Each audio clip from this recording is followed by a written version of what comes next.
Es domāju, ka tas ir absolūti labākais, kas ir izgājis ārā no Latvijas. Man tā liekas. Man varbūt vienkārši patīk tāds žanrs, man patīk tās visas sajūtas, bet tas ir absolūti labākais. Un man liekas, ka tā ir tā mūsu eksporta prece. Filmu esmu redzējis 2 reizes, redzējuši visdrīzāk arī 3. reizi, visas kino. Man ir ļoti grūti nosēdēt filmas laiku. Es uz filmām nē, es uz kino nē, man gribās sēdēt telefonā, man gribās spaidīt pogu, man sapnis smadzenes, tā tas strādā, kā jums visiem.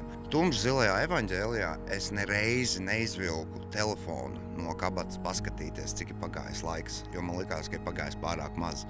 Filma bija brutāla, skarba, autentiska, īsta, mazliet austrumu-eiropeiski netīra tādā labā nozīmē. Man, kurš auga 90. kuram lika restas priekšā durvīm Ziepnieka kalnā, kur čuvaki izlikās par gāzes skaitītājiem un tad nosita pensionārs, vai ne? Man tas bija interesanti redzēt to visu, jo tad es biju pārāk maziņš, lai filtrētu. Un tagad es varēju to forši atskatīties. Un Rukovs bija tas, kas man atmiņā iespiedās visvairāk. Tā kā viņa milzīgais augums, tā viņa swag. Vienkārši katru reizi, kad viņš atver muti, tu klausies, tu gribi apsēsties un klausīties. Ja Rukovs runā, tu aizpis muti un apsēdies. Kā tu domā?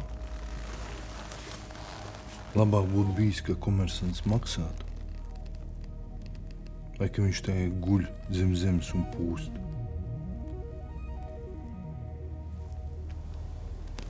Visiem jāmaksā.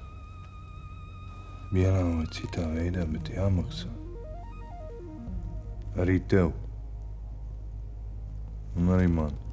Šī filma, viņa ir jāskatās cilvēkiem, īpaši Latvijā, varbūt kaut kādām jaunākām paaudzēm, lai saprastu, kas tieši bija, jo viņa nav tik, tas ir tieši tā, kā tas bija. Es viņu noskatījos 2. reizi kopā ar vecākiem, mans sens bija zemessardzē tajā laikā, 90. sākumā. Viņš teica, tur diezgan līdzīgs bezprecēls notika, principā, visās tajās institūcijās. Un tā filma ir jānoskatās, lai saprastu, kā bija, kur mēs esam tagad un kur mēs varam iet tālāk nākotnē.